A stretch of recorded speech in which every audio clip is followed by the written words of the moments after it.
সাল 1893 যুক্তরাষ্ট্রের শিকাগো শহরে একটি খোলা প্রান্তরে বড় আয়োজনে অনুষ্ঠিত হচ্ছে ওয়ার্ল্ড কলম্বিয়া এক্সপোজিশন।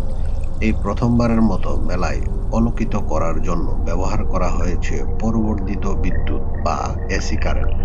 পরিবর্ধিত বিদ্যুৎ হলো আমাদের এখনকার দৈনন্দিন বিদ্যুৎ প্রবাহ।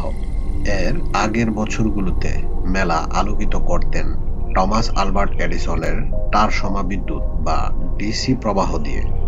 সে মেলায় প্রথমবারের মতো একটি স্টলে প্রদর্শিত হচ্ছে নানা ধরনের বৈদ্যুতিক যন্ত্রপাতি। ওই স্টলের একজন ডিগ্রি ছাড়া তড়িৎ প্রকৌশলী তার উদ্ভাবিত বিভিন্ন বৈদ্যুতিক সামগ্রী সবার সামনে তুলে ধরেন, যেখানে কোনো তারের সংযোগ ছাড়াই একটি বাতি জ্বালিয়ে দর্শকদের অবাক করে দেন। ম্যাজিক বা বুঝবাজি ইত্যাদি ধারণায় অভিভূত দর্শকেরা অবশ্য জানত না 2 বছর আগেই এই উদ্ভাবক একই প্রদর্শনী করেছেন লন্ডনে।